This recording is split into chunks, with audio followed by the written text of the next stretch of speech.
Объявляю автомобильную битву 5 городов от Lukoil Genesis. Это конкурс, в котором можно выиграть канистру масла и потусить на автовечеринке. В мае на дорогах Москвы, Питера, Новосибирска, Екатеринбурга и Казани появятся брендированные автомобили, охотясь на которые можно выиграть ценные призы. Например, 5-летний запас масла для твоего автомобиля. В июне в самом активном городе пройдет крутая автовечеринка, так что включайся в гонку на сайте залилgenesis.rf. А если ты хочешь, чтобы на твоей тачке была стильная реклама и ты на этом зарабатывал, то скачивай приложение Sticker Ride. Все ссылки в описании.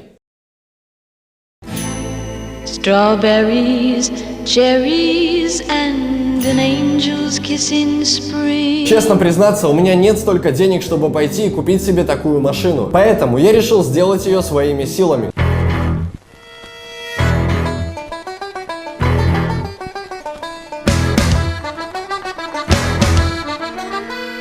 За 39 тысяч рублей. Мы получили просто шикарный вариант. Ты серьезно сейчас? Это Да. не шутка? Да, это она. Это Lamborghini. Это она, да. Машина-донор оказалась просто нереально гнилой. Всем привет, друзья! Сегодня нам удалось раздобыть настоящий Lamborghini Aventador, в котором даже можно посидеть. Ну, в общем, мы приехали к ребятам из DC Tuning, они занимаются сегодня этой машиной, и сейчас мы на нее посмотрим вживую.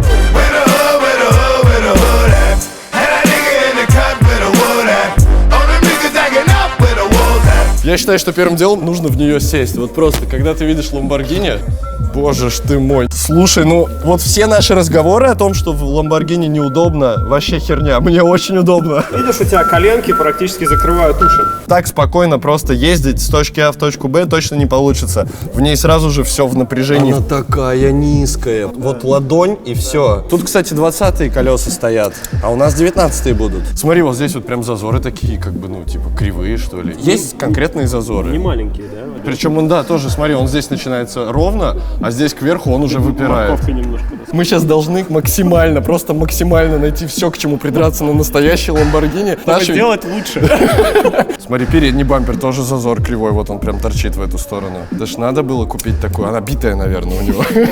Ну, в целом, конечно, вот эта вот система открывания дверей, это прям совсем круто. Как мы ее сделаем? А можно как-то включить, посмотреть, как спойлер двигается у нее? Вот там же есть какая-то кнопка? Спойлер открывается только на 60 км в час. То есть так просто нельзя, да? Чисто теоретически Значит, можно надо загнать ее на разогнаться. диностенд. Меня вот это вот место беспокоит больше всего на вашей конструкции. Как мне показалось, у вас вообще нет вот этой детали. Это есть, мы ее не прислоняли, да. есть, да. А вот это нету. Мы можем эту открутить, снять копию? Блин, вот ты смотришь на все это, да? И такой, ты сейчас приедешь в гараж через час и будешь варить. А это у нас типа подвеска, да, я так понимаю? Вот эти вот горизонтальные стойки, о которых столько разговоров уже было. Представляешь, сколько у нас тут останется места? Просто тут как бы половина. Причем половина в эту сторону, скорее всего, ближе к колесам он будет. Соответственно, вот отсюда туда у нас пространство. Там мы можем что-то перевозить. Либо сиденье сделать, реально. Что все говорят про такие гиперкары? То, что неудобно, низкие, там типа всего 2 сиденья. Мы можем все это исправить. Мы адаптируем. Мы можем реально улучшить.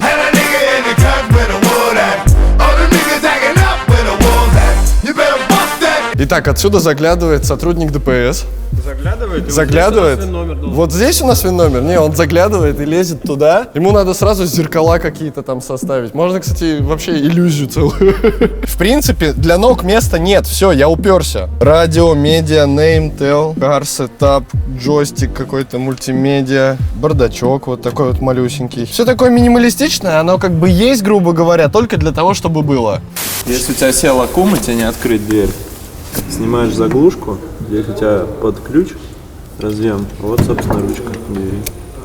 То есть можно угнать Lamborghini легко, в принципе. Пацаны же у меня Жигу угнали, да? В принципе, могли бы и Lamborghini угнать. Они уже, наверное, заприметили ее. Давай, доделывай.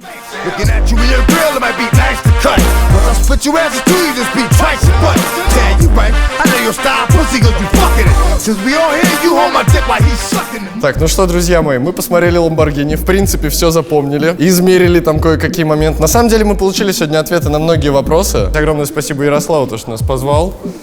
Все, надеюсь, в следующий раз мы к тебе уже приедем на наши Lamborghini. Ставим уже 2 рядом и будем сравнивать. А долго она тут будет? Да я думаю, завтра уже уедет отсюда. Не, мы до завтра не успеем доделать Мы машину. послезавтра где-то. Всю дорогу ехали, сейчас обсуждали, что делать нам с этим нашим корпусом и насколько это далеко от настоящей Lamborghini. И мы поняли, что с ним ничего делать не надо, его просто надо отложить в сторону. То есть мы потом что-нибудь придумаем со всеми этими ВИН-номерами, но он совершенно нам не подходит, категорически. Короче, вы были правы, все это время вы писали в комменты истинную правду. Откажитесь от этого куска гнилого говна и просто сварите Мы не заново. отказывались, потому что мы все-таки пытались сохранить Nissan, чтобы у нас был Nissan для представителей власти. Да, но теперь для представителей власти у нас будет какой-то, ну, в общем, ладно, неважно.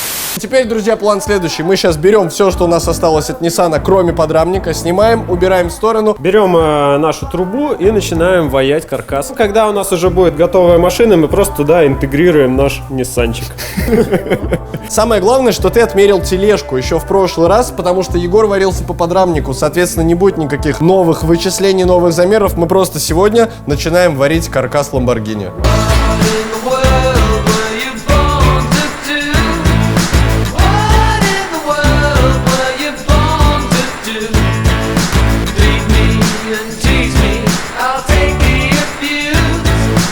Это называется стекломат. Собственно, из этого сделан кузов нашей Lamborghini. Стекломат пропитывается полиэфирной смолой. И когда все это застывает, получается очень крепкая штука. Так и сколько слоев тебе нужно положить, чтобы наши закладные вот так вот держались? Я думаю, еще надо добавлять. То есть здесь так, наверное, раз, два, три.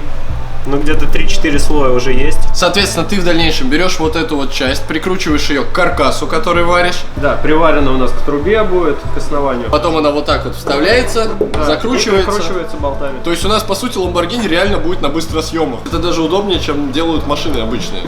Там столько гемора все время.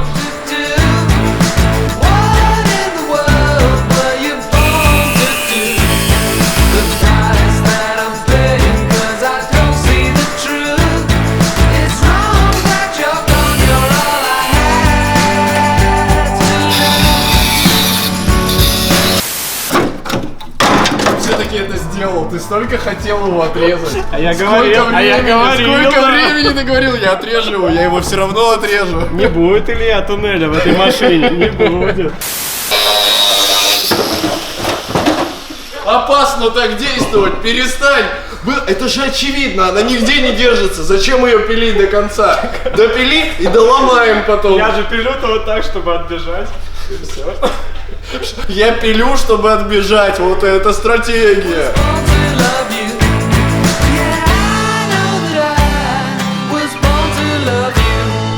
Это запасная теперь часть. К ней вернемся, когда Lamborghini будет готова.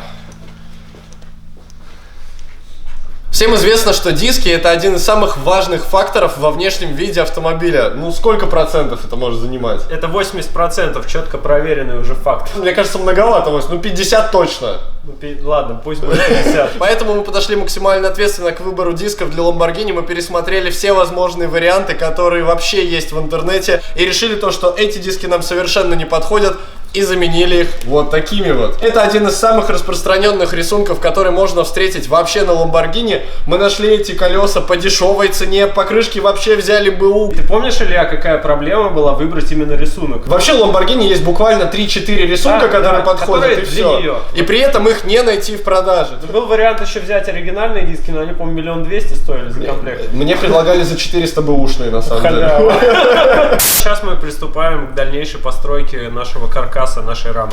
И как вы видите, Егор уже сидит на правом лонжероне. Да, на нашем ровненьком лонжероне. Как вы можете вспомнить, у Ниссана та сторона была бита, и теперь все ровно. Наконец-то нет никаких смещений. Ну, в общем, все, друзья, продолжаем собирать Lamborghini. Меньше разговоров, сейчас будем заниматься мордой.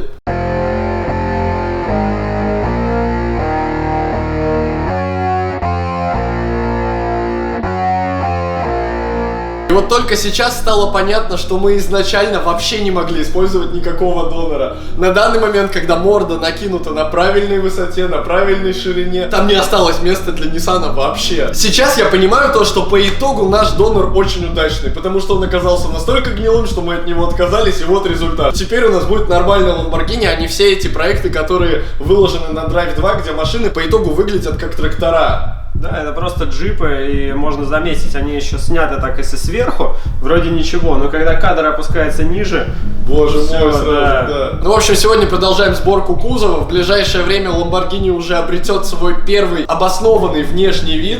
И, соответственно, мы продолжим уже технические моменты. Погнали!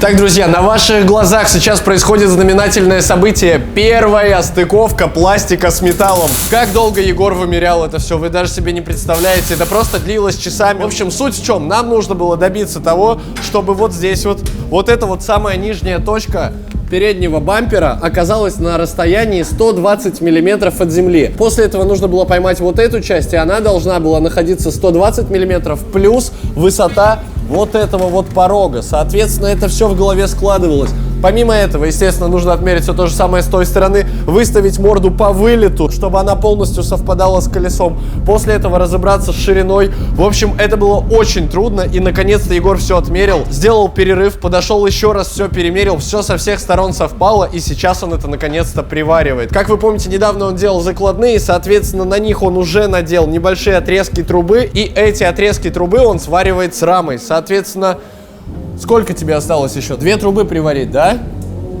И можно уже будет убирать все эти пеньки. Друзья мои, вы представляете, буквально пока я это вам рассказывал, он практически закончил.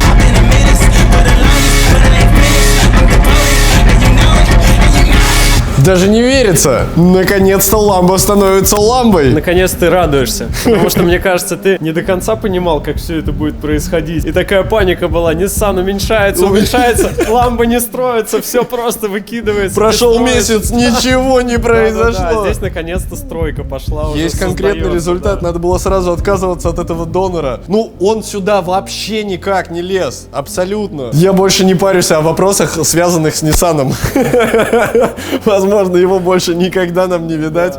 И никаких от него там приборок, торпед, печек, ничего, что связано с салоном. Только двигатель, коробка и шасси непосредственно. Самое главное то, что у нас есть отправная точка. Теперь мы можем уже брать пороги, крылья, задние бампера, крышу, все остальное и начинать это дело собирать, потому что ты сделал самое сложное. Ты выставил тележку, ты выставил базу, все вот это вот прошел. И ты сделал отправную точку в виде морды. Дальше мы построимся, наверное, до самого конца. Потом уже будем промеряться и понимать, насколько там сдвинуть, здесь сдвинуть. Потому что с первого раза, наверное, невозможно будет все это. Но в любом случае мы сделать. попадем сантиметр в сантиметр. Поздравляю тебя. Вот я тебя прям поздравляю. Это самый крутой момент. Да, это начало проекта. Наконец-то. Прямо сейчас вот все ставьте лайки. Кто наконец старается. Кто пишет то, что мы этого не сделаем, мы это сделаем. Я вам отвечаю, если Егор не сольется... Не сойдет с ума. А если и сольется, и сойдет с ума, то, значит, это буду делать я. Ну, правда, тогда ламба получится не очень. Ну, короче, я настроен очень серьезно. Я наконец-то начал видеть, в принципе, машину. Вот эта машина, она сейчас стоит реально на своих колесах. Кузов не лежит на пеньках. Все, здесь уже нету никаких пеньков скотча. Это уже цельная конструкция. У нее есть точка опоры, от Да. которой можно взять рычаг Да. и сдвинуть мир, грубо говоря. Но на данный момент надо просто продолжать собирать бок, крышу и все остальное.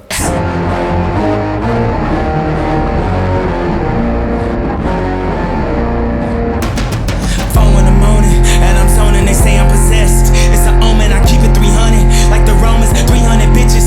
We're the Trojans, baby, we live it in the moment. I've been a menace for the longest, but it ain't finished. I'm devoted, and you know it, and you know it. Stop all that coon shit, early morning cartoon shit.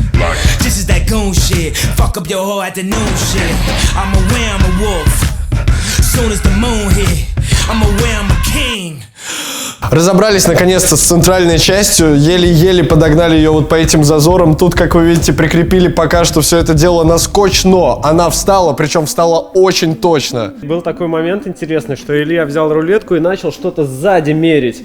Ну, я так смотрю на это крайне скептически. Ну, какой там сзади мере, здесь еще перед не очень сошелся.